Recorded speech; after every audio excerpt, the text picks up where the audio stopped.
Welcome back to Tracas of Crisia. Last we had left off, you headed over to Juro to start your bounty expeditious return.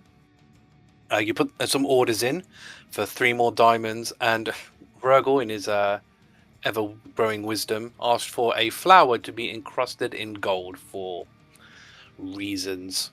You got a call from Hugo, the guy from the Forest of Shade that likes to collect monster bits.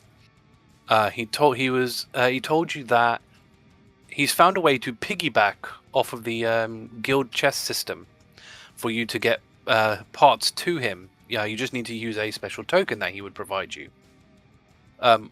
Astra then immediately grasped him up to the Tracker Association. So we'll have to see what comes of that. You then met Indarin, who's your bounty requester. She explained to you that her husband, Jarin, went to a nearby cave to collect some bulette shells. And he went with his 2 merc buddies of his. And despite it being a very routine thing that he's done quite a lot of times, he hasn't returned. Now, she pointed out the place to you. It was 30 minutes away, which turned out to be a location where the overthrowers actually went to. When you went to the cave, you walked through without much incident, and you got to an area where you found 3 black film sacks, kind of like made of this sort of black skin material. That was basically medium creature sized. You then picked them up, and decided to leave, or at least try to leave, the cave. But on your way out, something started to attack you. This thing is obviously proved to be quite dangerous so far, but we have ended last session with you in combat, which is Agata's turn. Now, a quick rundown. This thing's pretty much been immune or resistant to a lot of stuff you've thrown at it. Agata, especially, most of her stuff being radiant, has kind of not done a lot. The only thing Agata's really done so far is put haste on Thordas and switch to your glaive, because obviously your sun sword isn't really going to do much good here.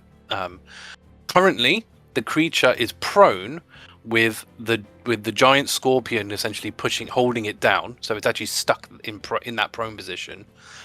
But it's on its side and facing Thordas, and it's basically emitting a cone of anti-magic towards Thordas, which is one side of the problem. The other side of the problem, which is why Thordas has taken so much damage, Thordas has basically become stunned for a turn, and that stun basically meant that he could no longer rage, which meant he took a lot of damage that he would normally have resisted.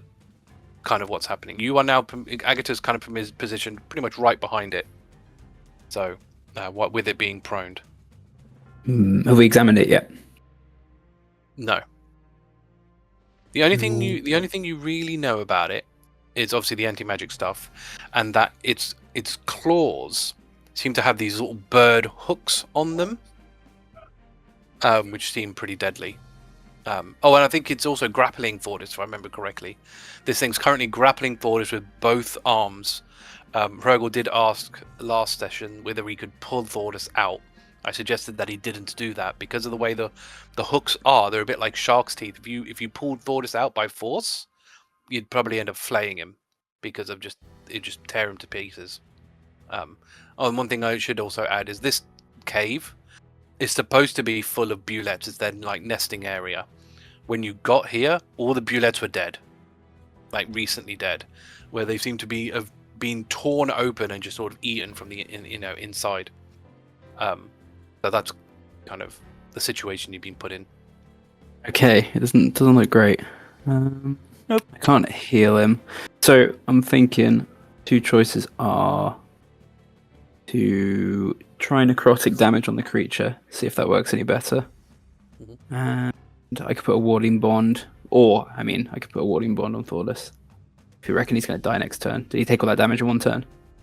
He did take a lot of damage in 1 turn. I literally went from max HP plus temp down to 62 in 1 turn. Yeah. The issue you've got is because he's in an anti-magic field, your warding bond wouldn't work. Oh yeah, of course. So yeah, Thordas being the center of attention is actually proving a hindrance to him at the moment. Yes. I'm doing my job a little too well. Yeah. Let's see. Can you throw stuff as a bonus action? Can I throw him a potion? I don't. You can't throw them in, unfortunately. But no, you have to feed them. Can't even throw them to him. Okay, No. I'll try Toll the Dead then. Even if you threw it to him, you could throw it. Obviously, the issue is Thordas isn't in a position to catch it because he's being grappled with 2 arms. Okay, yeah, we can't try and help him get out. I'm stiff as a board, being stunned. Yeah.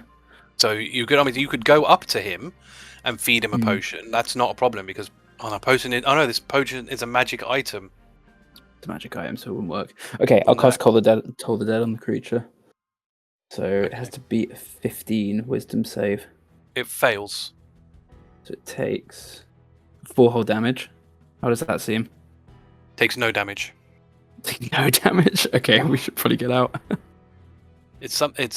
Well, that discussion was vaguely had. Hrugguhl was in the mind to run. So far, Astra was the one that said, "Well, this thing could cause a lot of problems because it, that it shouldn't be left alive." But that's still out there. Whether you can survive an escape, obviously, is another thing. But You can't feed Thordas a potion. I guess I will. If I get close enough to him, can I give him protection?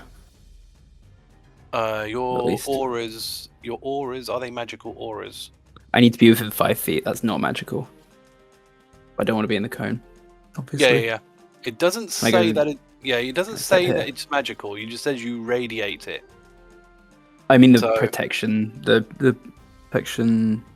Your feet. The 5 foot thing. Oh, the feet. Oh, fine. Yeah. Then yes, that will work because that's not magical. No.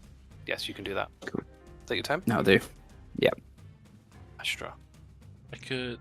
So the aimed hits, it won't take the negative effect if it is resistant or immune to the damage. That's correct? Correct. The only thing is I'm maintaining the grapple, which is useful, but other things I can do. The damage, I would need to end my wild shape. No, there's no point. Well, actually, let's try and find a weakness. So let's try. We'll do a hit on it. I've got three hits that I can try at least, and on one of them that hits, I'll try thunder damage on a D8 because there's no point doing any of the others. Okay, so that is 21 to hit. That's a hit. Okay, so let's do thunder damage of D8 because all that will do damage. Hopefully, 5 thunder. It takes damage, not as much, but it takes damage. No, if I drag it, would it have to let go of Thordas? If I tried to drag it, you'd just take Thordas with it. Thordas would move with it. I don't think I would be harsh enough to make Thordas take extra damage. Yeah. But you would move Thordas along with the creature. Can I, in my hit, move it so that it's facing the ground? So instead of it being on its side, can I rotate it so that it's facing the floor? I'll be curious to see how other people feel about this, but I'm tempted to make that like an athletics contest. We'll go for that. Yeah, he's attempting to pin, right? Well, he's already pinned, but you're trying to shift his position, and I'm working against it. Yeah. Yeah, he's trying to make it so that his eyes are on the ground and nowhere else. Yeah. Okay, so that is a 18. Nice. Okay, you do actually manage to. Now I'm trying to think how to logistically do this, because he's kind of the way I've kind of seen how this is working is he's knocked to its side, and he's kind of grabbing Thordas kind of like this. For you to kind of, I guess what you're going to have to do is grab its legs and then sort of push him like that, essentially. Sure. So his arms are out straight now, and above his head. Yeah. So he's his feet I've straightened him out. I've straightened essentially. It out, so it's laying. Yeah. So what you notice when you've laid him out straight is that it doesn't like that. It's now trying to resist you with a lot more fervor than it was before. But we're no longer an anti-magic. No, you're not. You also know that the anti-magic field basically doesn't happen because it's all facing into the ground. But yeah, it doesn't. The creature doesn't like that whatsoever. Cool. That's. We'll see how that progresses, I guess. Thordas, your turn. Your haste comes back up. Okay. Yeah, your haste comes back up. Yes, but then I am still stunned, correct? I believe the stun. How long was this? Because I have to. It was at the end of my turn. I had to do a wisdom save, so it's technically I have to go to the end of my turn because I can't do anything else. No, it was until the start of its next turn. I believe. No, start. Oh, I've written there actually. So actually, technically, until the start of your turn. So you're not stunned anymore. So you're okay. Okay. Ali, frickin' you there. Don't know why I wrote there and not its, but then mind. Yeah. I'm usually very careful with my stat blocks. First thing I am going to do as a bonus action is enter my rage again. And then, okay, 3 attack. First one I'm going to do is going to be a straight roll. Okay. But it's got to be reckless, but I'm going to do a straight roll to try and get Brutal Strike to be a part of it. Does a 27 hit. Yeah, I mean, you established pretty correctly last time that its AC is 20 because you missed with a 19, you hit with a 20. Okay, I'll do all the rolls, then I'll add all the damage up at the end. Yes, please. That'd be good. Second attack with advantage. That hits with a 26, and the next one again hits at 22. Yep. All 3 hit. 78 points of damage. 78. Right. Yes. So, and with the I'm basically with the Brutal Strike, I'm going to do Hamstring Blow. So even though it is grappled until the start of my next turn, it has its speed reduced by 15 feet. Obviously, last time when you hit it, it was resistant to your damage. Mm-hmm. However, because it's not the way well, I can't tell you why, but because of the situation it's in, you tend to find that in its agitated state, you end up dealing more damage. So was it 78, yeah? 78, yeah. So it takes the full brunt of it. Is that your turn? That is my turn. Okay. It's its turn. Right. It's going to fight your grapple. Yeah. So I believe it's a DC, right? Yes, because it's on my thingy. It's actually quite a low DC. 13. 13. Can it even fail that? I'd have to roll really low because it's what, athletics, isn't it? Mm-hmm. Oh my god! Wait, 13. 13. Oh, I got 14. No. I've rolled a 5. Ah. I thought, okay, right. So it's not grappled anymore. Wait, does Silvery Barbs? Oh, can you do Silvery Barbs at any time? Succeeds on an attack roll, ability check, or saving throw. So because it succeeds, I think I'm pretty sure Hrugguhl would try a Yiffa Flub on this. Yeah, but basically, definitely. It's going to have to roll a 3 or lower to fail. You can give the advantage to Agata. Okay. See if it rolls a 3 or below. No, unfortunately. Worth a shot. Yeah, no, totally. All right, so it's not grappled. So you said it loses 15 feet. yes. That's fine. And it it's still half its speed. It's total speed, right? Mm-hmm. Yeah, which is still fine because it has enough speed. Okay, so it's back up again. It looks at you, Astra. It didn't like what you did to it, so it's going to attack you. What's your AC? Just so I don't ask. It is 17. That's a miss. Okay, try again. That's a hit. So it hits you with one of its claws, and grapples you this time. Obviously, it let go of Thordas. 32. You take 32 slashing damage, and are grappled. And that's all it can do. Yeah, that's all it can do for the moment. Hrugguhl's turn. Right. I guess. I mean, what he's been doing with Hrugguhl mostly is been doing his charging up thing. In his birds. And his birds.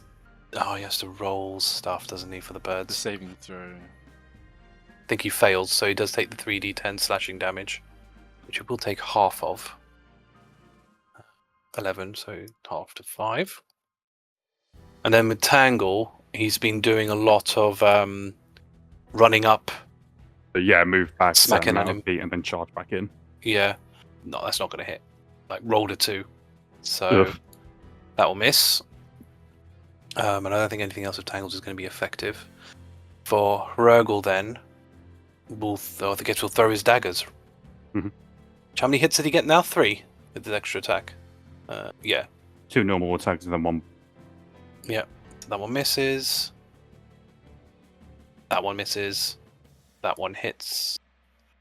And I'm guessing he's using his fire as well, so that's takes 5 damage on the piercing.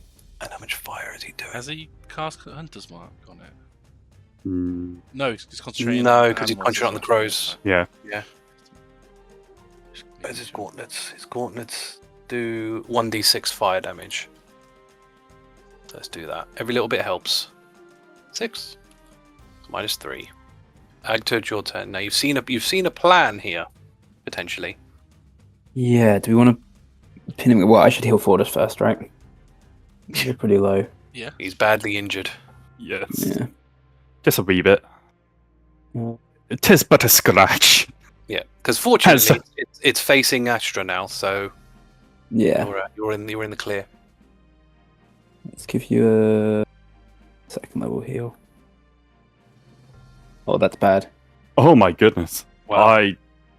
Wow. That's really dreadful. Okay. He's not technically bloodied anymore, but No. So yeah, I'll blow my whole turn and give you lay on hands as well, which is 45. Oh, nice. There we go. You're barely injured now. Yes. Back over 100. Thank you. Yeah, can I move down next to Astra to give her protection? Him, them, it. Yes. I think you might be in the cone though. Yeah, you'd be in. I think you're just in the cone because of the way Doesn't everything. matter being. Your magic. Doesn't matter Oh, being well, in the no, cone not for protection. Protection. not for protection. No, I guess And it wouldn't anything break else. haste either. Would it break haste?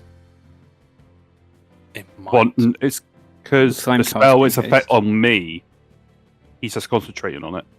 So I'm the one that's gaining the benefits from the spell. Yeah, it depends But if any the of the spell's. caster also can't be in Ah. the... Yeah, because if you go into it, I'm pretty sure his haste will disappear. But it won't... It What if I'm in won't that the creature space? be Then I'm closer 5 to feet from the thing Astra. Anyway? I mean, because you're a large creature, you don't not really know because you're covering those entire 4. You know, you're probably more. You're Well, probably if more, I'm in this space, you're probably then I'm more 5 facing feet like away this from. way anyway, aren't you? So I'm 5 feet from Astra, so it should still work, right? It's yes, that will him, work. Yes, that will not work. the- Yeah, that will work. Is that it? Is that your turn? Yeah. Astra. Okay, I'm gonna try and officially grapple back rather than it be the effect of the after effect of an attack, just so then it's Okay. not the DC. And I've got You just have to hit, don't you, to do this, right? Under new rules. right. Who knows who this? Right. Okay. So yeah, you basically attack it normally, and then the DC happens.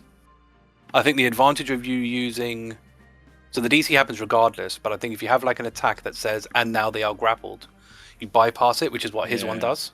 Hmm. So that's the only benefit, I guess. If the Scorpion has like it is now grappled, then it Yeah. would start as grappled. Whereas if you do it normally, they have to do the DC before, and Sure. so you could attack and then not be grappled. But if you do it the normal way. But if your attack has it encompassed, then you're actually better off that way.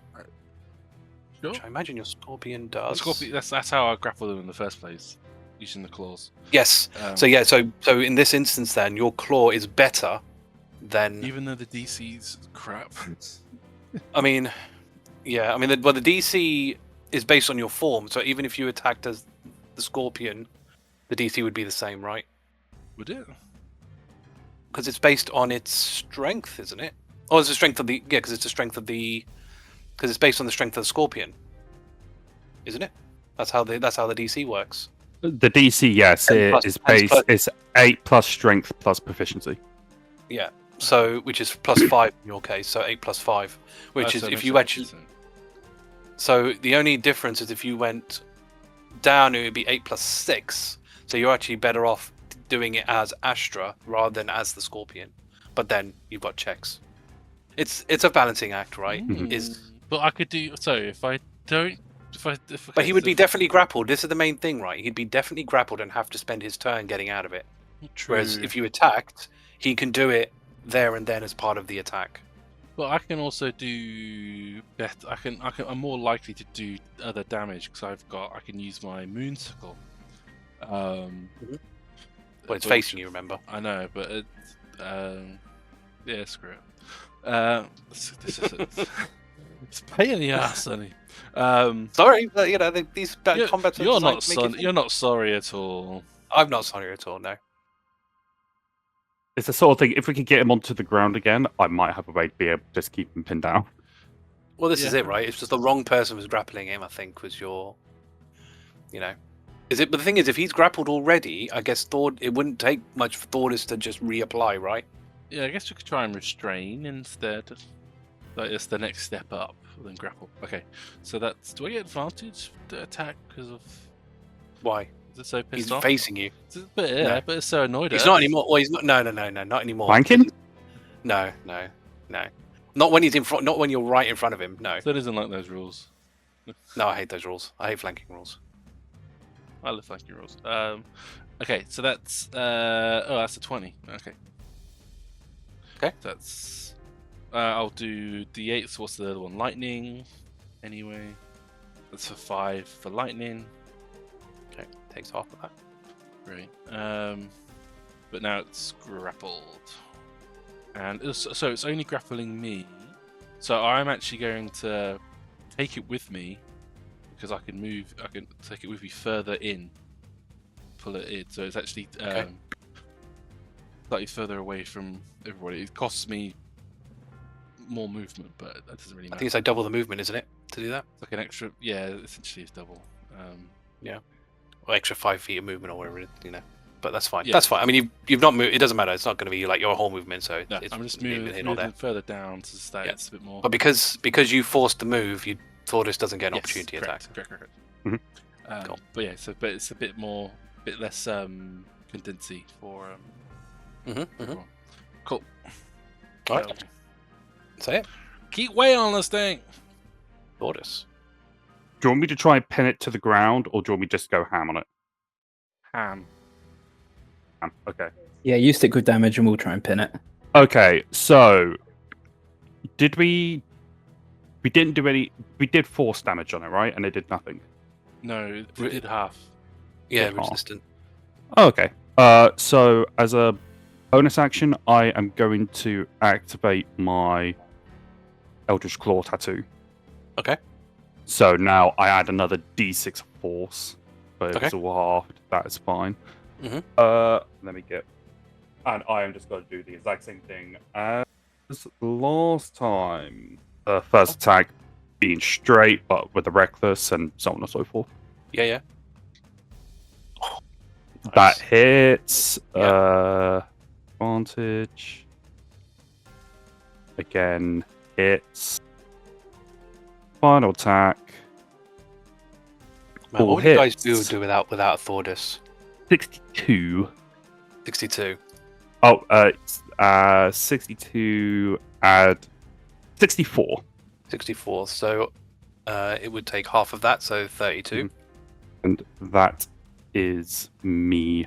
Cool. And it's badly injured and bloodied now. Is that your turn? Yes, that's me done. Alright, its turn. I think he's going to try and attack Astra again. That's a hit. 36. And you are grappled with both its arms now. And attack again. It's a unnatural 20, so that's also a hit. 37 damage. I'm Oh! down. I've got you on 2. I'm on 0. So you are down, so that means you are detransformed. Oh, it's very proud of itself right now, but that's its turn. Right, and obviously that means it's not grappled anymore. So crows again, right? So dex save. No, that's a pass. So then we'll do the tangle thing. He's getting prone. Oh, tangle. I mean, that's how you did it last time. Is With Tangle getting him prone, yeah, because then I have a funny way of keeping him down. Yeah, you can probably roll that with advantage. 14 plus 18, 19, 20. What? Oh my god! Nice, 20. So that hits him. So that makes him prone. And deals, I don't think, any damage. Yeah, no net damage. I think, It doesn't yeah, do there's much no more damage. Yeah, so that's fine. And again, Hrugguhl would have to move up a little bit, but will attack. And which you'll get advantage on all of these because it's prone. And that 20. Nice. 13, so half that to 6. To miss. Roll again. To hit. 8 minus 4. And one thing I didn't check actually is I'm pretty sure the gloves make everything. Every Melee. attack, yeah. Yeah, so he gets 2 extra d6 on that. 7. Nice. But yes, it is now prone. Agata, your turn. Okay. Astra's close enough to heal. So you're not. Are you just down, Matt? Yes, just To level 2. as on 0. 17. Nice. Get back up. Can't do much else. I'll try abjuring our foe to frighten him. So he has to beat a 15 wisdom save. He will be immune to being frightened.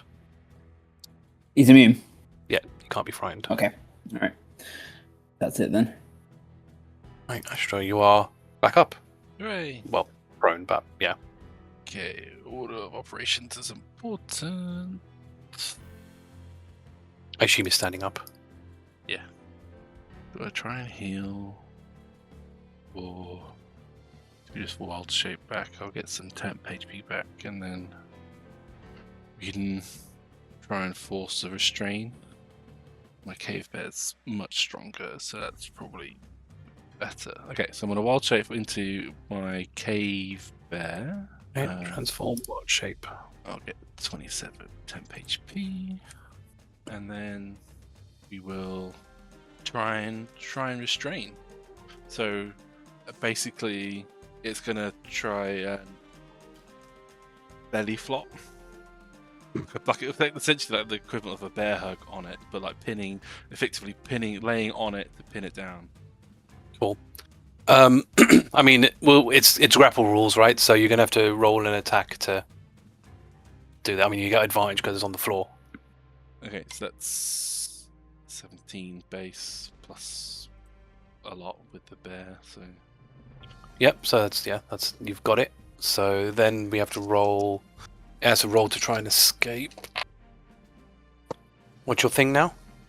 I guess it's 15 now because I've got my strength is +5 as the cave bear. So 15, yeah. It's 15. Well, I can still do my other damage. An 8 lightning. No, it doesn't. It's not grappled, but you did belly flop him. It's not grappled, but it's still prone on the floor. You've basically just slammed at it. Yeah. But you haven't grappled it, unfortunately. Is that your turn? Yeah, that's basically all we can do. Okay. Thordas, it's your turn. This thing is now, once again, prone on the floor. I'll just keep on railing at it. Does me laying on it block the cone at least? I mean, the cone is on you, so not really, not in the same way.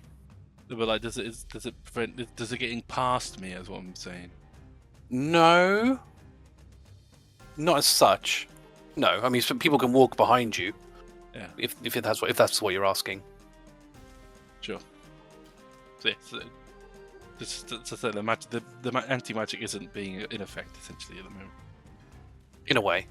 Obviously, it's touching you. For everyone else, yeah. For everyone else. Yeah. Okay, I've only got 2 hits on that one. Another 68 points of... 68.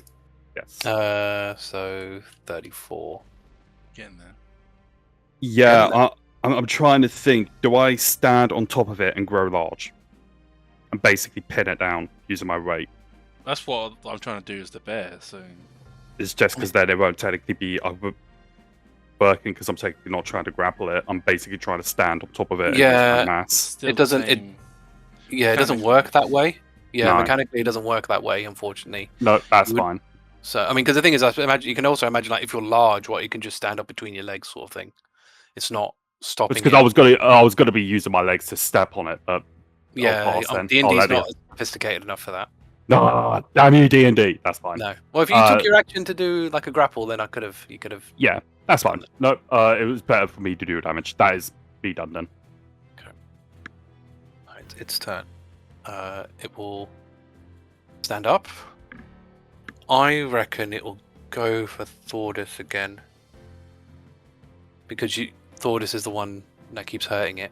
Mm-hmm. So it's going to turn around and go back to Thordas. So technically, Astra, you'll get a opportunity attack if you want to take fucking damage anyway, no matter what I do.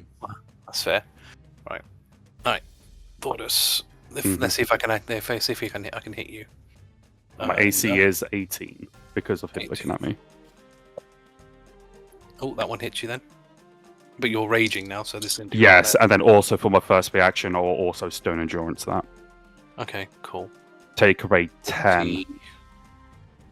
Oh, 37, 36 then. 36. That's 8. Then you take half, which is 18. So that was that one. I missed you with the other one, so that's its turn. Right, Hrugguhl's turn. Right, deck save.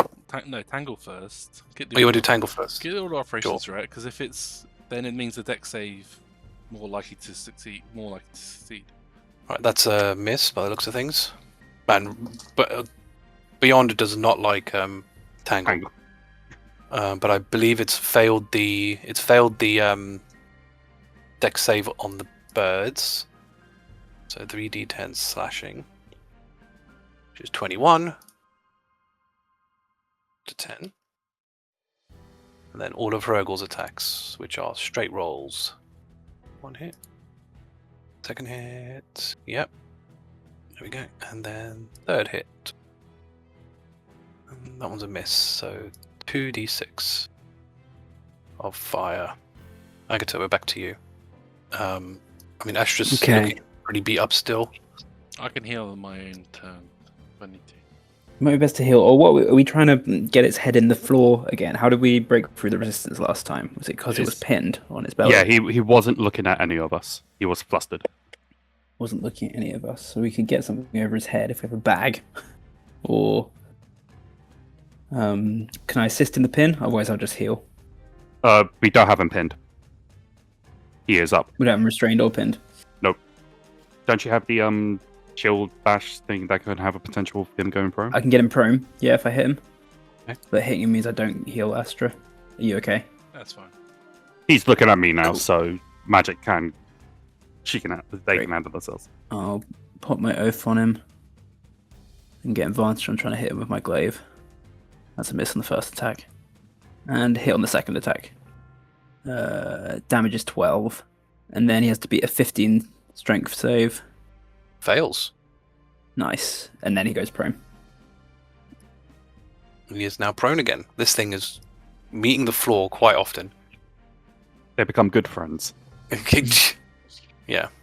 Don't have any bonus actions that would help us. Yeah, that'll do it, I think. Okay. Astra. Okay. I'm going to turn off my wild shape. Okie And I'm going to. What's a fun spell we could do to this thing? Yeah, let's cast Ice Knife at this thing.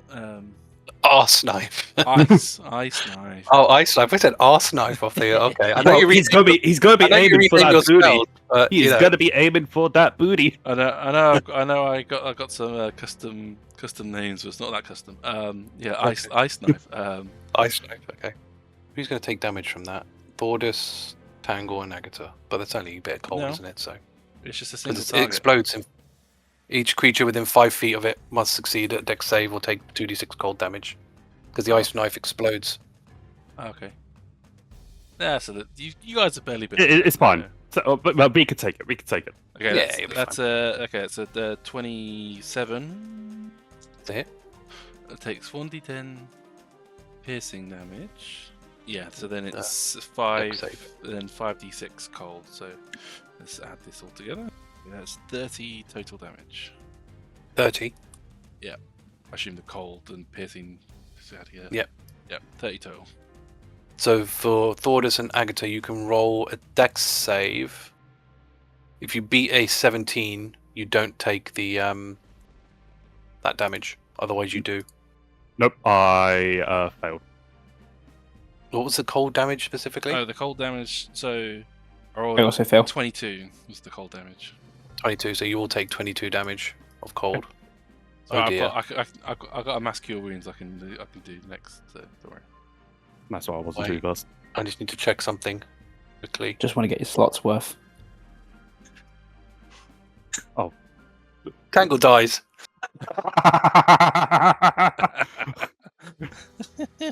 Hey! At least this time it wasn't on acid. Yeah. No, it's true. Now, fortunately, the lantern just falls to the floor, so it's still in effect. I'm just going to leave him there so you know where the lantern is. Sure. Mm-hmm. But yeah, why is it whenever Frozen in Cam's place not with the here, lantern. Tangle No. dies every time? But It's yeah, a curse. It's a I know. curse. That's what happens. It's what happens. Is that your turn? Yes. Or is it your turn? This thing's still technically prone. It hasn't gotten up yet. Yep. Keep on doing what I do best. Okay, first one here. But your magic doesn't work there. So you have to take 2 off. Take 2 off. First one still hits. I think they've been hitting those 2 hits so far, so you're all right. Yeah, so far the first 2 hits. Then last one misses. Yeah, and then you got to take 4 damage off whatever you roll Damage. as well. That is fine. 41. Nice. It's getting there. It's Yes. technically labelled as near death now. Yes, and that is me done. Right, it's currently got you grappled with 1 arm. So if you can grapple, get you with the other one. Guessing that 20? No, not 1. Hey.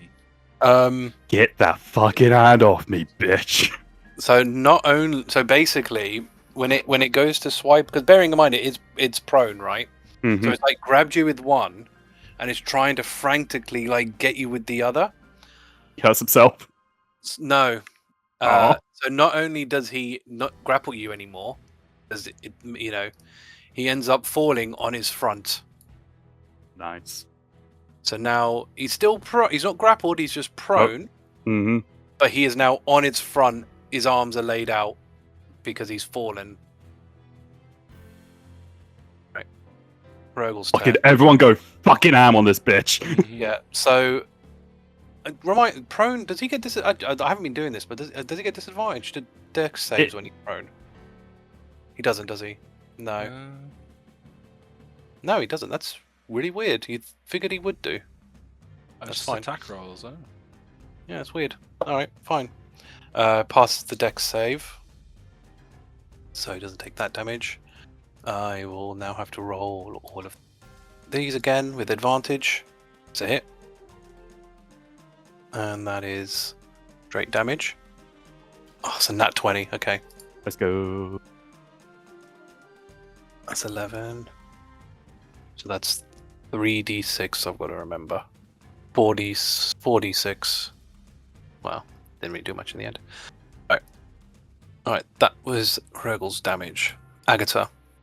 This thing is on its front, on the floor, and he seems to, again, seemed to be very agitated by this. I think We're just wailing on it, right? Should I use the Sunblade now? No. Don't use Sunblade because it will still be immune Sunblade to is it. still immune to. Yes, Probably. it's the damage he's immune to. So keep going with the glaive. Okay, yep. That's a miss. We got a 21. I got 19 on my first. Oh no, I did get 21. Yeah, 21. So that one's a hit. And then a crit on my second. 23. And Nice. no smite. Is that your turn? Yeah. Well, I'll move up within 5 feet of Thordas. Sure. yeah, it's me. I'm going to Mass Cure Wounds. Yep. From the staff. I think only me and Thordas are actually... Oh, and Agata. I've already got everything anyway. I'll just roll this and beyond because it's easier. Mhm. That is 31 healing. Ooh. Basically, everyone gets. And yeah, no point bonus actioning anything. I'll bonus action back into a bear just for dark vision. Sure. Making me do work now, just Yeah. transform the other time. Yeah. Right. There we go. Done? Yep. Okay. Right. Let's see if you finish this off now. Hits. Yeah, because you get all your magic now. 'Cause it's, Yep. Yeah. Hits. And hits. Ladies and gentlemen, it's probably going to die, but let's see what damage we do anyway. Oh, wow, that was bad. He says it's bad, but he's still rolling dice. 80. 80 damage. 80. I mean, even if it was resistant, that would have been. I mean, how do you want to do this? I think what happens is when he's on the ground, Thordas is pretty much just lifting his like giant blade, brings it down, slices at one point, brings it up, slices him down the other. And then the last one is literally just gonna slice down, so his head is off, half his body is gone, and half his legs are just completely chopped in half. Nice. It is dead. Combat over.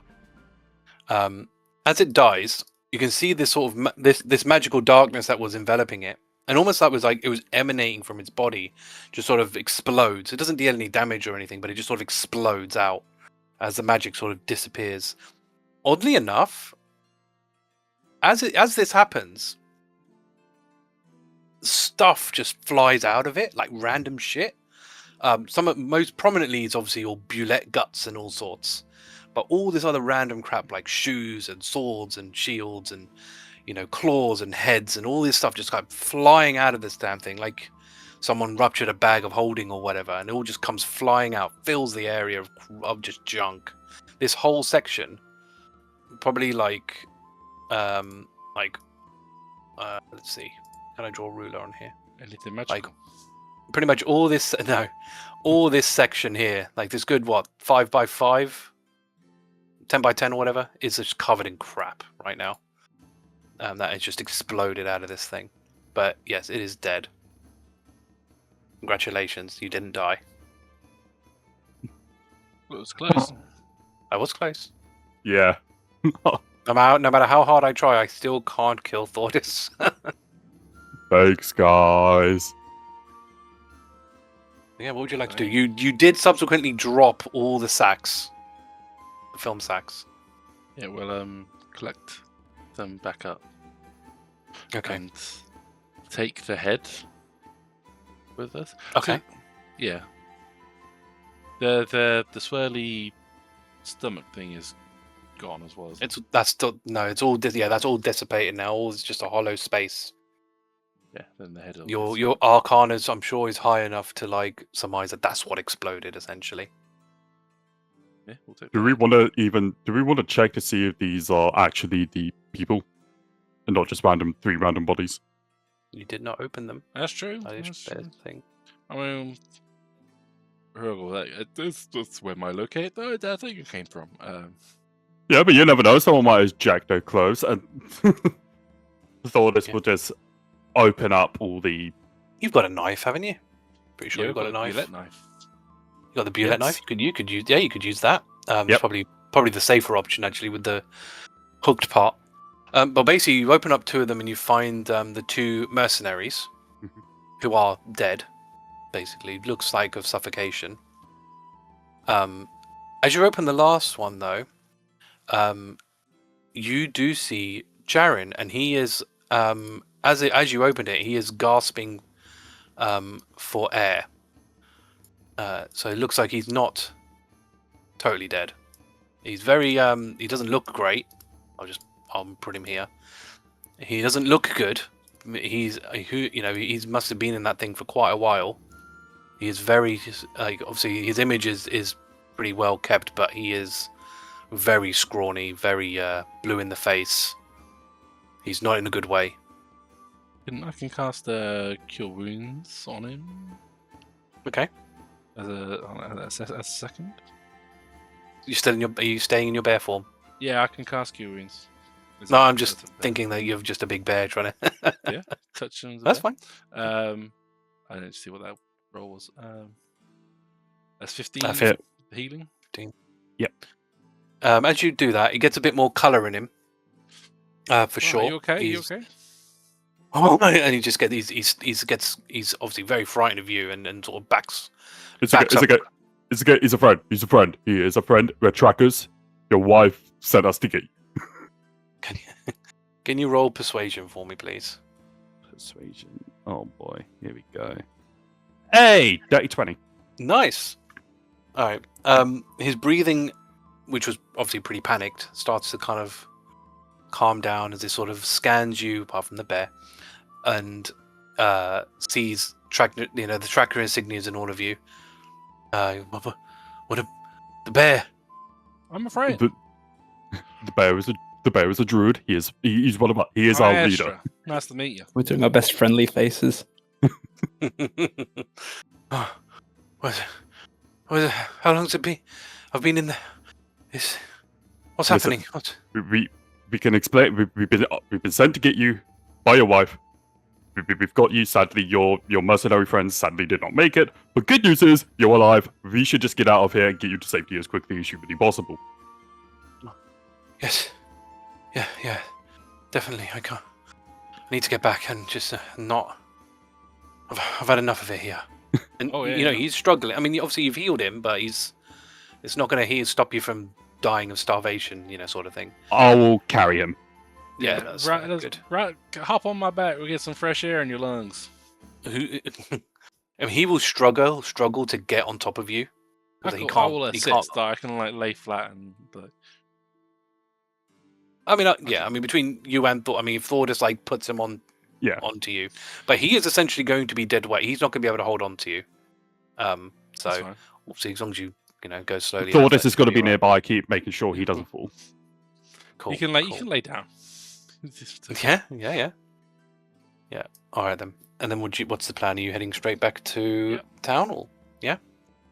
If the other two can carry the mercs, and then me and Master will handle the VIP.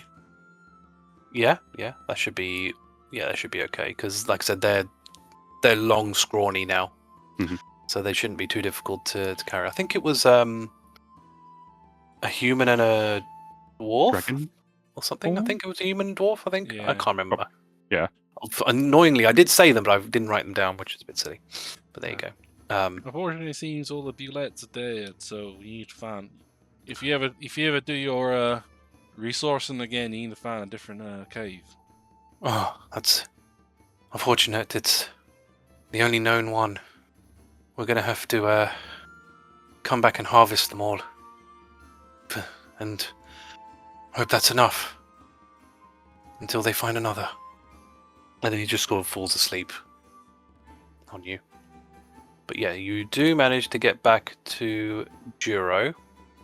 So it's about half an hour trip home there. So yeah, you are back. What would you like to do? Head back to the house. Well, let's take him to the church.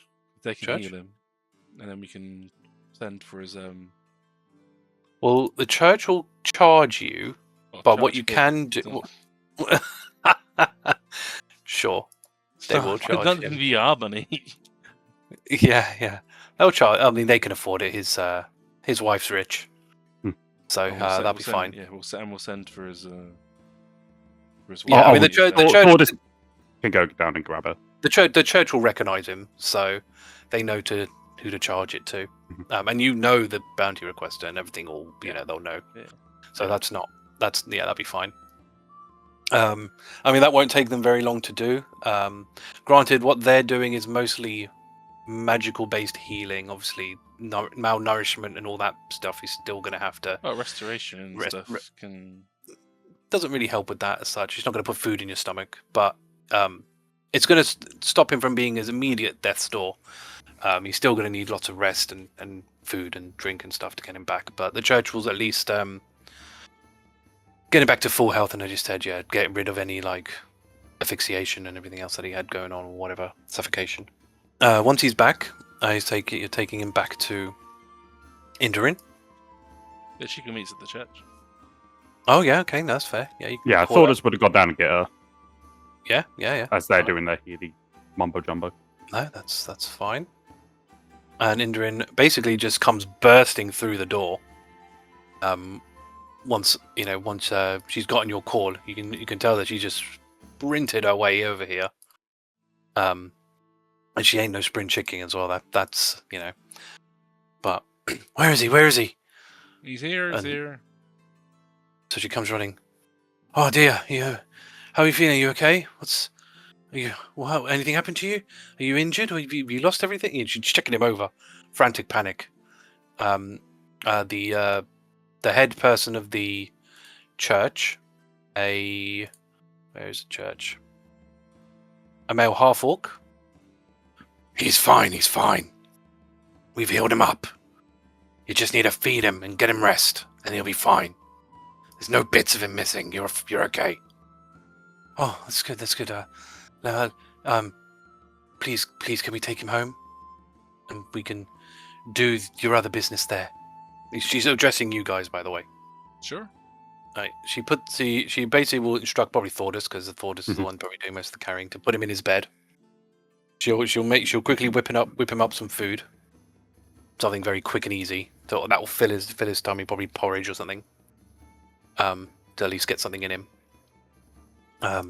Once she's done all that, she comes out to you, back up to you. So, sorry for the for the delay. I just needed to make sure he was okay, and on the way to the mend.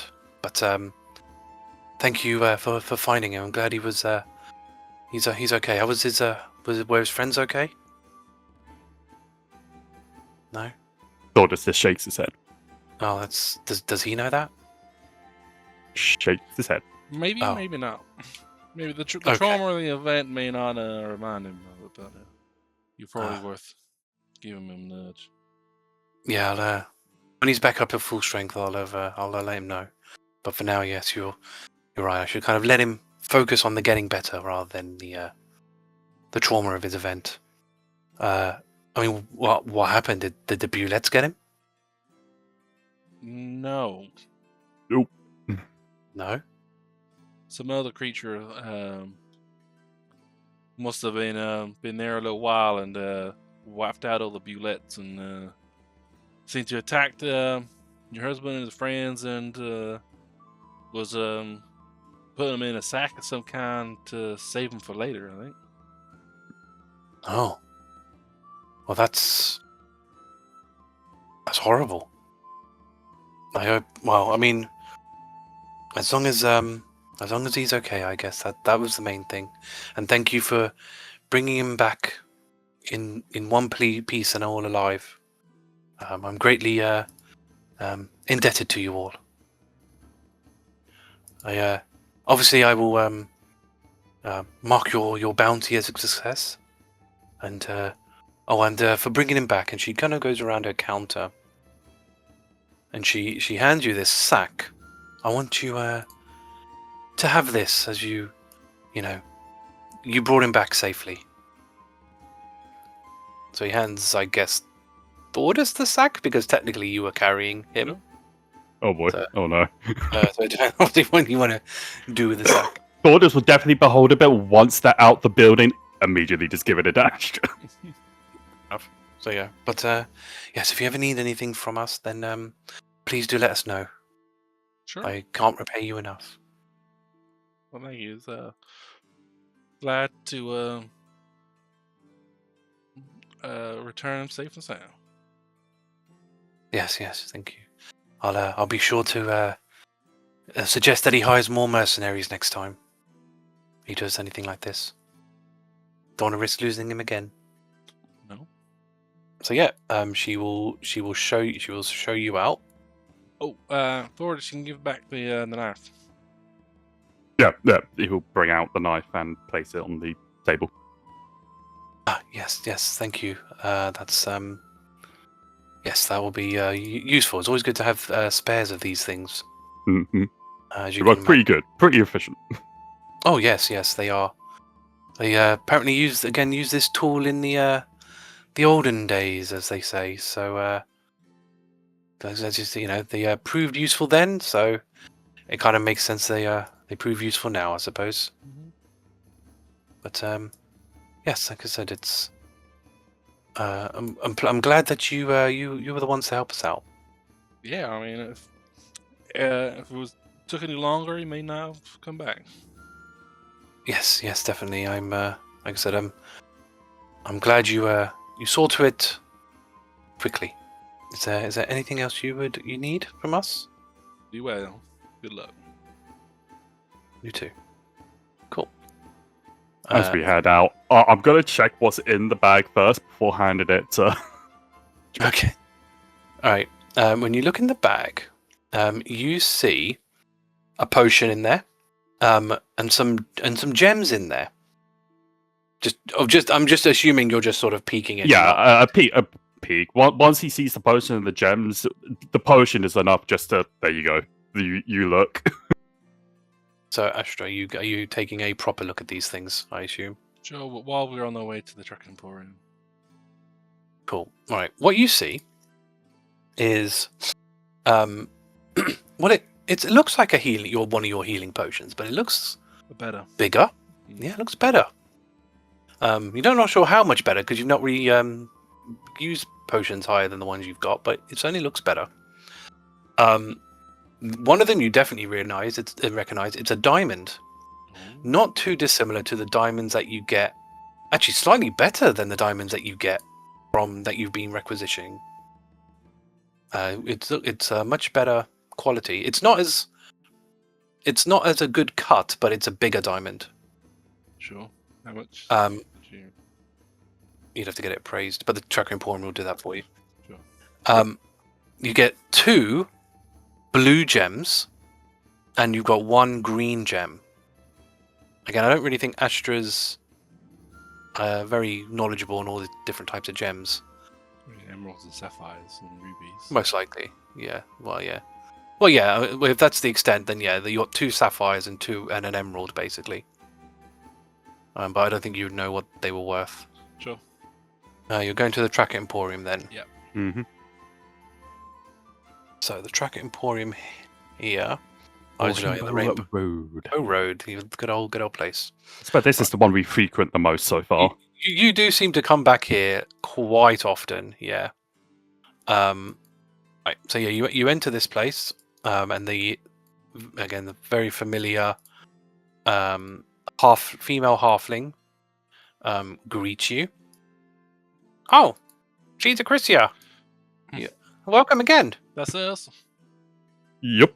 Let me guess. You've done another bounty, have you? That's true. Yep. You guys are, really hardworking. Yeah. Sure. Well, I guess let's do this one then. So, let's see. Yes, expeditious return. That's the one you've done. Yep. So, Mm-hmm. let's see. What have we got? Right. So, yeah, first off, your monetary reward is don't make that face. 585 gold. Each. No.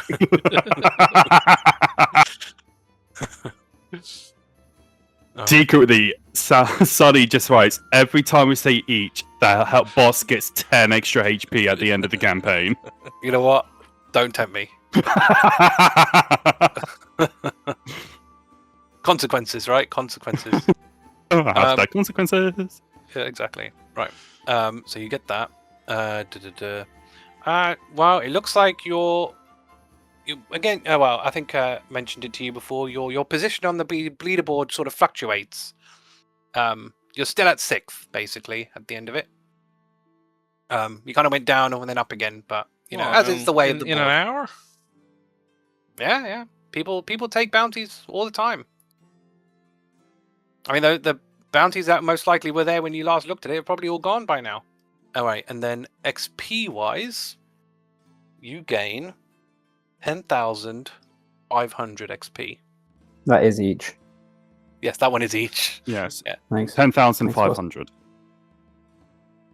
Hooray! We can level up. Yep, you leveled up to 10. Yay. Would you like to see the next lot of bounties? Actually, can you take a look at these items? Just let us know what's what. Ah, sure. All right. Well, this potion is a potion of greater healing. I assume you want worth for all these things. Sure. All right. Potion of greater healing. It's 100 gold. Those things. And this is it's a diamond, obviously. Yeah. It's worth about 300 gold. Thank you. For these two sapphires, they're worth 50 gold each. And this emerald here is worth 200 gold. That's been quite some find getting all of these. Well, yeah, perks of the job. Oh well. Yeah, so they say. Would you, any other services that you require? Or is that, you done for the day? What do you reckon? Do we look at what's on the list? Actually, we already checked the magic items, haven't we? So. Yes, because you have been here within the day. Yeah. So. Because technically you picked this bounty up 2 days ago. Because you did it while you were in Lemna. Yeah, well, there's no harm looking at the list just to see what's what. Sure. We got 4 on here for you. A pirate's life for me. Actually, I'm going to read this in my normal voice because it'll be way easier. We got a pirate's life for me, which basically there was this woman who was out fishing and got swept away by a current and came across an unfamiliar island, one not on the maps, and basically wants to go find out what's there. Could be treasure. And obviously she wants some trackers for could be death, could be treasure, who knows? But yeah, she wants trackers obviously for protection and the usual. Going walkies is actually from a captain of a guard. Basically guards that have been killed have been, after they've been buried, have walked off, which is weird. Home is where the heart is. This one is from a metal man. Basically, it's a metal man who, and she almost has to check this twice. Is in a relationship with a Crisian, and they have a child. What's wrong with that? I'm just making sure it was right, you don't want to make assumptions, do you? You need to make sure you're reading the paper right. Are you down on the miracle creation? Anyway, basically, they some bad stuff's happened, and his partner, it's not really clear, has been locked in a cave, and kind of wants them rescued. Something along those lines. Very vague, this thing. Under Unearthed Arcana is so a mining operation has uncovered a mysterious door. They cannot get past it, and they want trackers to help open the door, help solve the mystery and open the door and obviously find what's inside. So kind of not too dissimilar to the pirate, the first one, but obviously At the You know. place that hates us, or hates Astra. no, no, Matarg isn't that. You're thinking of Zanarka. Matarg is one of actually the only other place you've not been to actually in here. I think it's one of the only few places in South Bron, apart from Zanarka, that you have not been to. So you've not been to Matarg yet. I'm leaning towards the Metal Man one. So, yeah, so the bounty giver is the Metal Man. Yes. We're trying to saving save the their Crisian partner. partner. Yeah. But it does seem, based on the way it was read, that it's vague. That you can feel you're not being told the whole story there. Oh, they're gonna have gone to the City of Steel and stuff. Yeah, I mean, it depends how you want to read the that subtext, but Don't visit places that deeply hate them. That deeply hates Crisians is gonna be. or deeply hates metal men. But why Read it would both ways. Yeah, but why would the Crisian I think be if- locked in a cage if that was the case? It could be a thing where they find her clinically insane for being in a relationship with a Metal Man. We don't know. We will have to obviously go and find out. Yep. I mean, I suppose from an Astra's point of view, if that's the thought process Astra's going to go down, I suppose that it would bring into question is. I mean, obviously, it's been a long time since you've been to the City of Steel. Is like whether you think they would be the type of people that would do that, like actually go out of their way. It's to just do with the that. phrase. It's just with the phrasing of don't visit places that deeply hate them. That's the True. That's the line. Yeah. No, that's fair. That's fair. I'm only trying to because that's the way Astra's thought process was going. I was just trying to sort of Yeah. put context behind it. I know. No, I'm not saying whether your thought process is correct or Yeah, not. I'm just saying that's the Yeah. because of how Yeah. it's phrased. And who's the bounty giver. I would assume it would be the inverse if they had gone to the Zanarka place who hated Metalman. But yeah, I agree that might not have been the case. But I agree that's also if we look at it objectively, Pirate's Life, it's money, self-serving. Probably interesting shenanigans, I guess, to visit a known island. Because that was that is like another one I'm interested in. Those are the two that I'm. Yeah, the Walkies is again. So the Walkies, I guess you could argue, is a greater threat. Because undead wandering around is, obviously is bad. And Arthakana, similarly. At least we're in the right area for it, but I don't think we are Mysterious. qualified. I mean, we're qualified to kill anything. I mean, like we were for the glass one. Like the last one, we actually some of these ones where it's a lot of magic heavy, like they have potentially a lot of magic resistances that we can bypass just by hitting harder. But yeah, I agree. The Metal Man one's probably because we're close. It's basically the next town over, so we're not too far away from it. All the other ones we have to. The other one that we're interested in have to go over the waves, so we might as well do one that's closer. I'm going to throw devil's advocate for Hrugguhl because I thought you think he might. What if the wife is a devil, demon spawn now, and it's the scratching walls thing all over again? Well, that was the whole point about this one. Was that what if this one? That could have been the husband. Could have been the one that was scratching the walls. That husband could have been the one that was the creature. That's what we had thought initially while we were umming and ahhing. Are we okay to go through all that again? Pretty rough last time. We were originally thinking we were going to go through it again with the last one. That one turned yeah. out okay. Mm. Yeah, I suppose we can hope for the best. Yeah, hope for the best, and I mean, at least we're the ones who are gonna deal with it in the most respectful way. Then you know. Yeah. As well, take your judgment, Astra. Well, no, it's a team Alright. effort. Like, we're all in on this. Uh-huh. You don't have Right, to say then. yes, Hrugguhl. You don't. It's okay. Wow.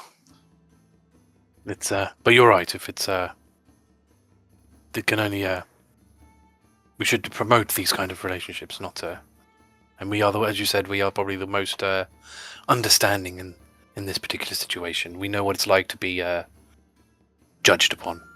But okay, home is where the heart is. Nice, right? You've picked that one up. Fantastic. All right. Wow. Nice. Well, I hope you do a good job for them like you did the other guys. Fingers crossed.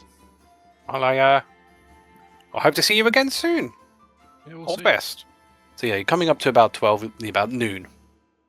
And I'm sure you're going to ask me how long does it take you to get places. So, to Targ.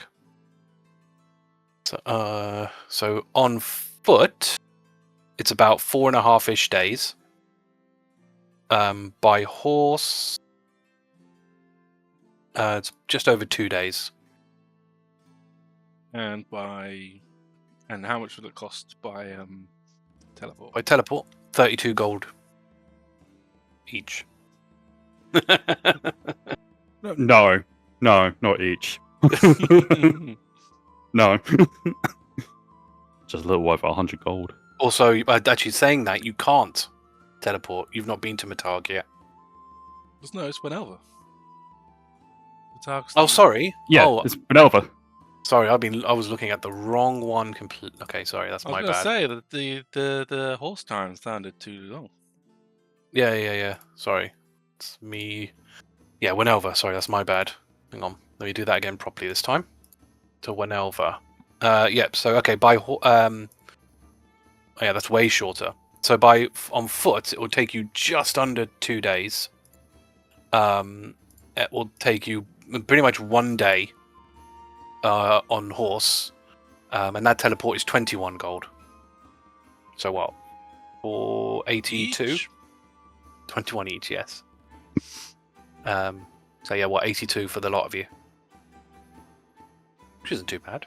No, that is way within the budget of even the bounty yourself. Yeah. And Yeah. if we So look at it objectively, if someone's been locked in a cave, time is of the essence. Mm-hmm. Let's get teleporting. Righty then, let's get you teleported. So 104? no, it's 40. No, it's 421. So times that by 4. 84. Right. As you teleport to Winelva, Astra, you get a ping in your long com. Son of a bitch. No.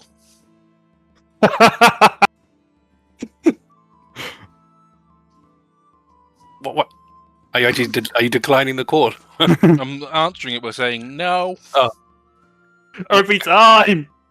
I'm guessing this is a bad time. You're fucking right, it is. Well, you should have known by now as a tracker there is never a good time, but you know, situation's always important. It's always important. But I assume you've got a bounty that's time sensitive. Yeah. Fair enough. Have you done a bounty that's not? True. Well, do you know how roughly long it's going to take you to do yours? Long as a piece of string. Sure. Well, hopefully it doesn't take too long, because our one's a little bit time sensitive too. But hopefully, you'll be done in a couple of days or a few days. But all right. Well, if you hadn't have guessed, we've got wind of another mask. But very well. If we have to wait for you to finish whatever it is you're doing, then certainly we'll have to. Okay. See you then. Bye. Bye. Okay. Why do they always seem to time it when we've just picked up a bloody bounty? They know. They know we've picked one up as well. They know exactly the board and what we've been doing. So, on them. Question: would this Tracker Emporium have different stuff to Yes. the one we were just? Okay. Yes, it does. So Plus, it's the one we get a discount on. I believe so. It is. Yes, you do. Yeah, yes, you do. That's always yeah. There you go. Let's roll your thing, shall we? You got so your common item is a Candle of the Deep, which you actually already have from your Ghost Ship excursion. Your uncommon item is an Instruments of the Bard. I don't even know what that is. A Bandor. What is that? It's like another little. Is that like another little violin? Yeah, it's like another. It's a weird, many-stringed violin. That's an instrument. That's a very weird instrument. Everywhere I look, just reminds me of the boy. You've got an Enspelled Staff, level 2, which I can look at what the spell is. Actually, let me do that now, because it's always better to do that now. Bark Skin, which is not that good. Alright, fortunately by doing that, I now lost my list. There we go. Your very rare is a Potion on Longevity, which basically just de-ages you. That's not good. This isn't a good shopping list. No, and obviously, yeah, your other one's massive. It is a Rod of Lordly Might, which is obviously very expensive. Yeah. Yeah, unfortunately, you didn't get a good turnaround this time, but it's luck of the draw, I'm afraid. Yeah. And we've got the tile for this one as well. Yes, we do. Let's find the bounty giver, I guess, and he was what? Yeah. So, again, you sort of ask around, and basically, as you're sort of speaking to people, people are giving you kind of like judgment. How do I word it? It's like they're not obviously passing judgment on you, but you can kind of tell that they look very again, disgusted might be a bit strong, but that's like not normal. You know, like that's really weird. They almost they know who exactly you're talking about, and it's like almost unheard of. You know, so I was like, those people, yeah, we know those guys. Kind of passive aggressive stuff you're getting from people. I mean, I guess the one good side of it is it doesn't take you very long to find out where they are. But so I can put them on the map for you, and you've got the guy's name as well, which is Hart. The guy's name, which is here. You guys can go over that way. I'm just going to move. You know what? I'm just going to move Astra because it's easier than trying to fit all of you down these alleyways. What are you trying to say, DM? Well, you nominated him as the leader, so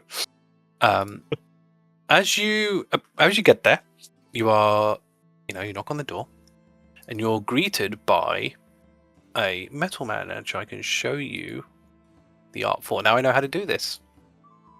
You see this guy. So you don't see too many metal men with clothing on, but you've got one now. So he opens the door for you. Welcome. Are you the trackers for the bounty? That we are. Excellent. Come in, but please, quiet. Baby is sleeping, having nap. When you said to here, I didn't see anything. Oh, there you go. Figured it out. I'll forget next time. Right. So yeah, you see this guy, and he goes, "Yeah, please, quiet. Baby is sleeping." Sure. But yeah, but he brings you all in. Now, before you ask, baby is not biologically mine. You'd be surprised how many people think that somehow would be the case, which it would not be. It is my partner's, Quayla's. She had baby from previous relationship, which Sure. you know. Don't explain the miracle creation to us. We know what's what. Fair. Uri. Much to disdain, we, myself and Quayla are in a relationship. Unfortunately, Quayla's family resides in Zinarka. Oh, damn. Yeah, I assume you know, as being Warforged, what that would mean. Yeah. Now, once Quayla informed them of our relationship, they did not take kindly to this. They asked for Quayla to go visit them to talk about this in a sort of civilized manner. Not to speak badly of people from Zinarka, but they don't really do. I'll speak badly of them all damn day. Well, it ended up that those conversations weren't peaceful. They the only thing I can imagine is they intercepted Quayla en route, and you can tell even I mean, metalmen don't really stumble their words, but you can tell that there's a lot of hesitance in what this metalman is saying. They captured Quayla. They beat her relentlessly, put her into a cave, and they subsequently sealed that cave. How'd you know this? She contacted me via Longcom while she was in the cave, but my guess is when they sealed it up or whatever they did. I haven't been able to contact her since. Maybe they ripped out her Longcom. I haven't heard from her. And obviously I cannot go to get her because I have to look after Rilf, the baby. Do you know where she is? I'm guessing it's somewhere between here and Zinarka. I don't know where. I know, but it'll be whatever the most direct route is, I suppose. You could, I don't know, take the horses, and if you spot a cave that looks unnaturally sealed, you might find it. Unfortunately, she didn't exactly know when she got captured or where they would have eventually dragged her to. I just only hope that it's a cave that didn't have anything else in it. Yeah, what would block Longcom? Mostly nothing, which would lead me to believe that they probably ripped it out of her ears. Yikes. Can we insight check on him? Just to check if the shakiness is due to him hiding something. Sure. Yeah, you can roll me insight. 13. It's hard for you to tell because it's like this is a level of emotion that what you're perceiving as emotion that you've really felt from any kind of metalman or Warforged since Astra. Because even when you met like Jitters, he was obviously more typical of what your metalman is. It's like, yeah, there's emotion in there, but he still delivers everything in the same pace, same monotone thing. And while obviously this is monotone, with all the pauses and stuff in there, like that's not again something that you've seen very often. With that level of role, you don't know if that's because there's something wrong with its circuitry, or whether it's like actual genuine emotion coming out of him. I mean, with a name of Heart, you don't, because most metalmen are named due to either a physical or some kind of attribute that it has. Typically, that's why Jitters was called Jitters, because it jittered about as it walked. Probably best to get Astra's take afterwards then. Yeah, you can do if Astra wants to do an insight. I think when we're not standing in front of him. Yeah, I mean, obviously you just wouldn't say right, but you can obviously still inspect while you're there. Yeah, just Astra, like a nudge. Yeah. I will. I'll give you advantage. Astra will. Do you want to talk about this privately? And obviously looks at the other guys. I have separate room. Okay. We'll be back Uh, 1 second. No worries. Leads you into a separate room. Okay. And I'm guessing. Yeah. Okay. Lay it to me straight. Again, I'll just we got this all internal. We'll do this normal voice because it's quicker. What do you think I'm not telling you? Just making sure that there's nothing else that you thought didn't want to share with other people. I mean, we knew going into this relationship what it meant, and while we're not married, we are kind of like to kind of everything. But I gave her a ring. Congrats. But obviously the church doesn't. They're a bit behind the times. They're not going to recognize that kind of. While there is a metal man on the High Council, like it takes time to catch up with. I'm not judging you. I got wooden legs. Yeah, I thought that was weird. Yeah, but life finds a way. But you're asking me if all the stuff I didn't say, right? So these are the things. Sure. But basically, yeah, it's that is what it is. We got into a relationship. She wanted her family to know, despite me warning her of how Zanaka feels. She thought, no, they're my family. They'll understand. They would want me to be happy especially after the last relationship failed. But clearly, they wanted her over there as a ruse to do whatever it is. I mean, I don't know if they necessarily did the deed or whether they hired people to do it. Probably hired people to do it because people do anything for money. No offense. But I haven't seen the bounty for it, at least. No. But I mean, it's been a while now. I mean, it's been a few days. I hope she's still okay. But I mean, obviously, if you can bring her back alive, that'd be great. If not, bring her back. What is left of her? Her ring, is it magical? No. I basically got a metal nut spare part of mine, hollowed out the inside, so obviously because of the rivets, right? Smoothed it out, and I put that on her as a wedding ring to sort of symbolize everything. Sure. Anything else unique about what she was wearing? What she looked like? I mean, she had this sort of, very long black hair, light skin. Just, yeah, she was lovely. Human. Very kind. Dwarf. Oh, I see. In that respect, she's a human. Now, if the worst thing has happened, and she's become, she would.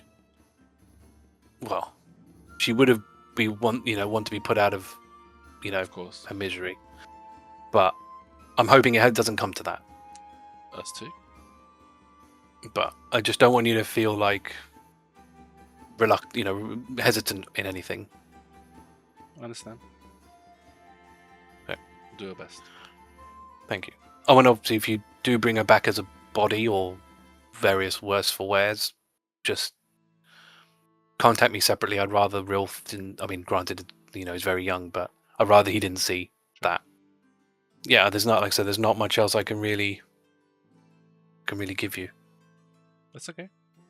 So I just want to make sure that the easier talking this way than having to vocalize things. Oh, definitely. It's way faster, and you can get through a lot more detail. Definitely. So yeah, so they were in there for about 30 seconds, and they come out, and they're done. All right, let's get on our way. Thank you. I hope you have success. Us too. I'll bring you guys in the middle again, and I'll place him here, just so you know where he is. So Okay. we need a long rest. Yeah. Yes. Just a wee bit. So let's go to the Sleep of Dreams. Yep, Sleeper Dreams. Hmm. Not the we have beds. We've tried that before, and Them calling it beds, it should be illegal. Yeah. I don't think you've actually slept in there, but I think you visited it. Yeah. You peeked, you looked at it, and you was like, no. Mm-hmm. But that's fine. Right.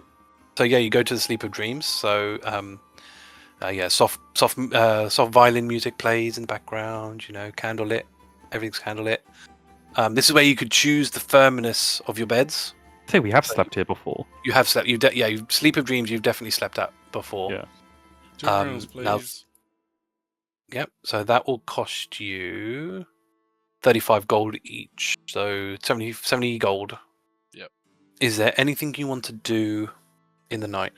I'll give the team the download of our conversation with Hart. So that the main identifier is her wedding-ish ring, engagement ring. It's probably the best way to call it. Which is a metal man part made special, but isn't necessarily magical or anything else. And that, yeah, look for a cave on the way to Zunaka.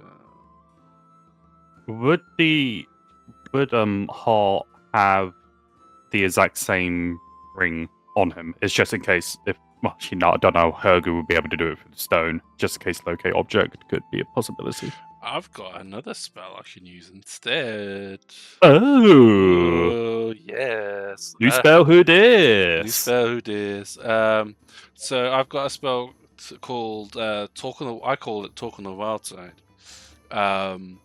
Also known as Commune with Nature. Right. And you commune with nature spirits and gain knowledge of the surrounding area in the outdoors. So obviously this is in caves, so I'll do the caves bit. In caves and other natural underground settings, the radius is limited to 300 feet. But I could choose 3 of the following facts, and it's a ritual as well, which is the wind. A couple costs a minute. Costs a minute to cast, so it'll be 11 minutes for this.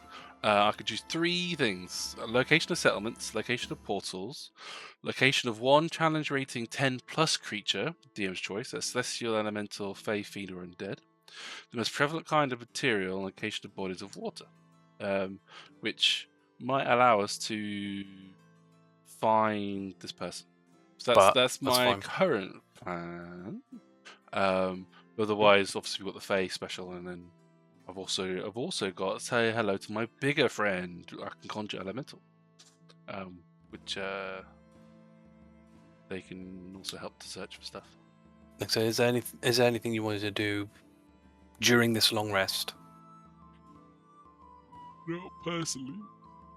No? I'm good. Right, so then you can click the long rest button, Yeah. and because this place looks like it's made for the people who are quite wealthy, you gain 3 hit die of temp HP. So that's D10s. So again, I'll remind you, it's not with the mod, so it's just raw. Hrugguhl got 22. Or 16. You say 3. 3, yeah. So I think yours is 3D10.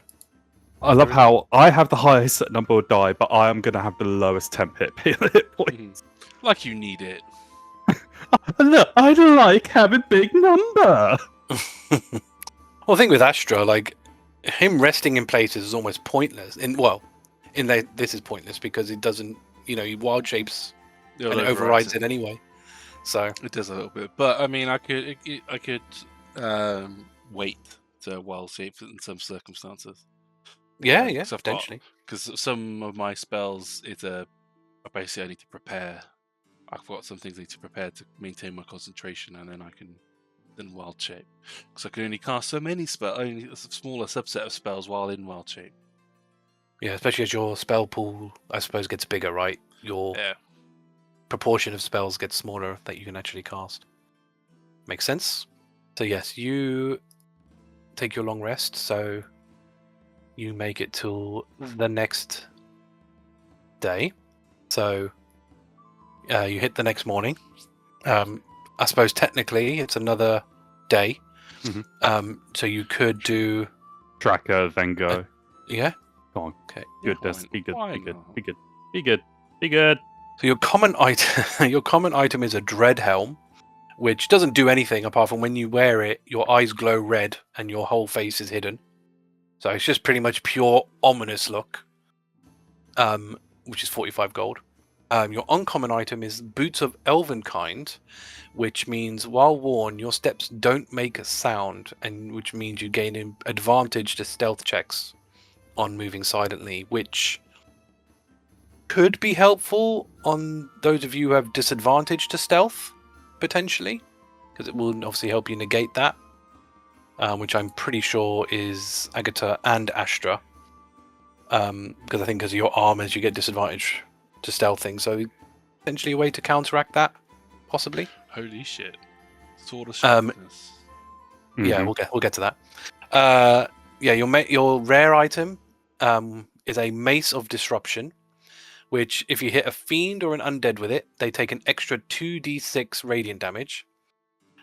If they have 25 health or less after that damage, they must pass a DC 15 Wiz save or be destroyed. I think we had this in Ascendance, and it was awesome. It was pretty badass. It was really good. Your very rare item, which is 35,000 gold, is the Sword of Sharpness.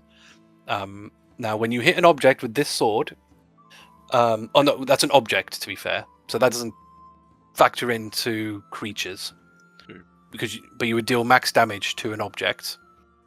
But if you attack a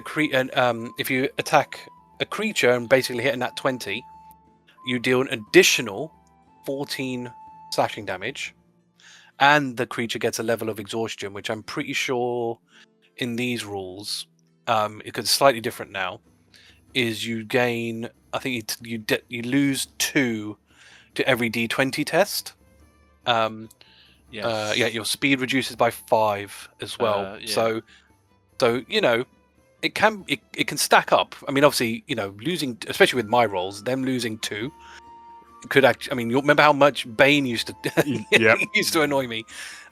You can essentially put that. I mean, and much like old D&D as well, if a creature gets 6 exhaustion points, it dies. I mean, obviously, it assumes you're going to hit 20, but what weapon is it though? I will roll that if you are considering on getting it. Otherwise, there's no point me rolling it. It's very tempting. Are you? Oh, okay. It is tempting. All right, let me roll it then. If you're actually considering it, Yeah. it's a glaive. I can technically still use. I mean, that, Thordas can use everything. So Yeah, because it's a two-handed weapon as well. I would just be losing 1d10 damage. plus your +2s. Yeah. Isn't a Sword of Sharpness with it being a rare magic item +2? No. Unless it specifies, it is not. Oh, okay. Because some magic items, even though they don't say +2, say in the description it's a +2 weapon. Yeah. This one is straight, Yeah. which you could The first upgrade, but effect it would be makes that expensive. definitely work on creatures and not just objects. No, It's objects. definitely just objects. But Definitely we can, objects. but for example, trying to take out the magic boulder in the way would be. Although I guess if it's a glaive, what's that? It's a D. It's a D10. D10. So it's only Two-handing 10. it, yeah. Yes, that's Yeah, but basically 10 plus Thordas. 10 plus me. If I rage, that's another 10, so 20 Mm. damage guaranteed. So Actually, it's not as good as you think for object. But it's the exhaustion. It's the exhaustion that you can give. It's pretty awesome. Yeah. yeah, I mean, and the good thing with Thordas having it specifically is because he gets advantage on a lot of stuff because of Reckless. Mhm. You're The more load of likely. attacks. You're more likely to get the nat 20s. And bearing in mind, that's that 20, that extra 14 damage is plus normal crit as well. So, so let's say if I crit on my first attack, it will be technically do 2d10 from the glaive, 2d10 from brutal critical, 6d10 from the reckless, plus 14. plus your strength and Plus rage damage. strength, and so that's another 10 on top of that. Yeah. So it's potentially really good. I mean, you're obviously, yeah, you will be losing the +2 aspect of it. But then, to be fair, like your 2-hit isn't exactly. It is not going to be a challenge, no. Now you could, in theory, upgrade it. Now, it is expensive. For very rare items, you can only get it to a 2. It can't. There's no 3 for it. To upgrade it to a 1 is 7,500 gold. To make the Sword of Sharpness a +1 weapon. I won't even tell you what the +2 is because that's really high. It is 65, yeah, 65,000. That's a lot. Jesus. But you could, in theory, you could swing. I mean, obviously, the thing is that's also 35,000 on its own. That Sword of Sharpness. So you'd have to sell quite a bit to get that to happen anyway. So, but it's up to you. What do you want to do? I mean, don't diss the Mace of Disruption either. Like that thing's pretty brutal in itself. The issue with the Mace of Disruption in this campaign is that it'll be better in the end game aspect where we're expecting to fight fiends and demons and things. To be fair, I do give everything a monster creature type. You just don't doesn't come up as often. Yeah. The thing you fought previously was a monstrosity, so I wouldn't say you. I mean, you have fought fiends up until this point. Yeah, I'm not saying, but I'm saying the we're more likely to fight more fiends from the demon folk or the demon. Because then you fought an undead. I feel like you fought an undead as well at some point, but I can't remember. Oh, we fought multiple undeads with the army. Yeah. Oh yeah, those were all undead too. Yeah, you'd have just absolutely destroyed them with this thing. But yeah, I mean it's difficult because obviously you've got the Sun Sword, which does like loads of radiant damage. But then you're obviously it's the I mean the thing is if something's got 25 HP or less, it's one Thordas away from dying anyway. So doesn't matter. So it's not. I think in so what was in this campaign I don't think it's as necessary. It was just thematically awesome in Ascendant. Yeah. Now the Sword of Sharpness would be good, but it's going to. If give it to me, I don't know how much I'll be using it compared to my. Yeah, because I think the downside is that we want what would be good with, as we saw in the last fight, what would be good is something else that gives us a bit more variety in the damage types dealt. And this doesn't do that. Because there's another side. What if the Warhammer was like? Because Warhammer does 2D, well, a D10 in two-handed, right? Yeah, the Matalotok. Oh, the Matalotok, yeah, and your legendary item, yeah. Yeah. Obviously, 95,000. I mean, you could afford it if you sold Hrugguhl's ring, but can't do that while he's not here. I know. I mean, good. And plus, I don't think it'll be worthwhile for us because of how many of us are in melee. Yeah, it's a burst, isn't it? Yeah. It's a blessing and a curse because the person doesn't take cold damage, but then everyone else does. Yeah. Agreed. A bit more interesting of a selection, at least. But I think we're going to have to pass on them as well. Okay, that's fine. Although, what would be actually the Boots of Elven Kind? I think that should be. It's because that should be a guarantee. I think one of you guys need it if we want to try and be more stealthy. Well, it means that for either Agata or myself, we basically would negate our armor and then disadvantage. and then not attunement either. Yes. So you get it for free. I guess the only thing is, are you wearing boots at the moment, like magical item boots at the moment, which I don't think either of you are. I don't think any of us are. No? Because that's the thing with magical items, they have to not be like taking the body slot essentially as anything else. But no, you are. Yeah, you just quickly check both of yours, and you're not wearing any boots. So yeah, you could. That is pretty much a free negation for both. Well, it's only 600 gold, which is nothing really. Yeah, could we buy both? Buy 2 lots or? No, for the magic items, there's only one of each. Right, just making sure. Yeah, we'll buy the boots of a kind. Okay. We'll give it to Agata. Yeah. Okay. Yeah. Do they definitely negate the sound of armor? Because it says my footsteps are silent, but it's Well, it says the gain rattling armor, advantage I on think, stealth gives checks on disadvantage. movement silently, which is what stealth. Yes. Yeah. Like mechanically, that's basically what it's going to do. Yeah. So I'm just reading the full thing. Yeah, I mean, Astra can shape into a wild Cool. shape into a creature that can basically negates my disadvantage. Yeah, I mean, just reading the. I mean, I'll give you the full thing, but I mean, there's not a lot to this description, but even the full description. But yeah, it says while you wear these boots, your steps make no sound, regardless of the surface you are moving across, which is a very interesting thing, actually.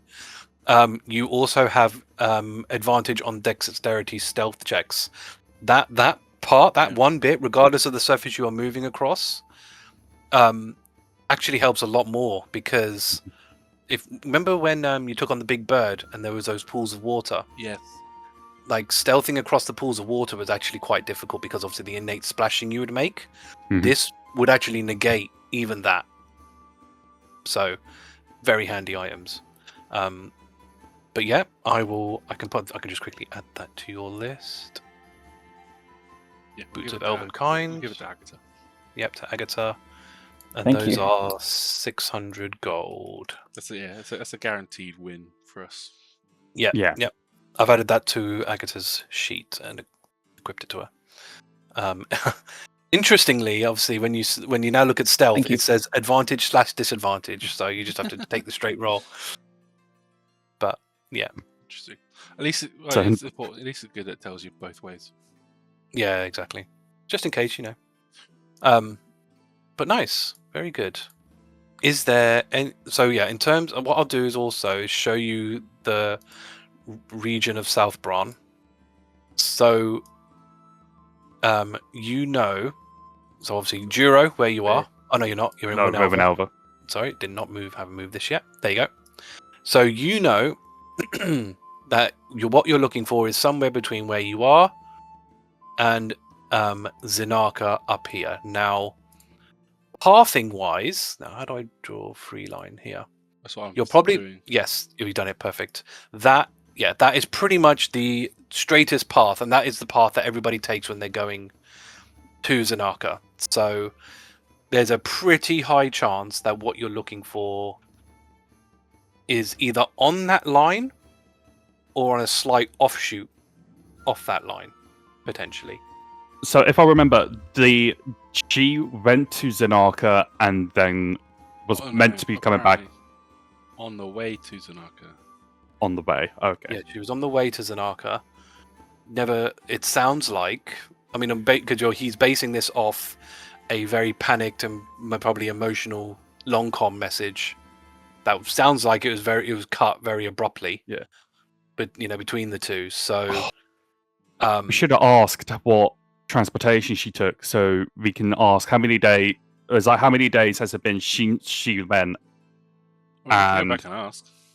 Yeah, if we could go back and ask, basically, it's what transport did she take, and then if we know how fast it takes us to get there, if we know how many days it's been in when she sent that in, we could determine based on travel a good chunk. I like you thinking that's some good big brain moves. That is.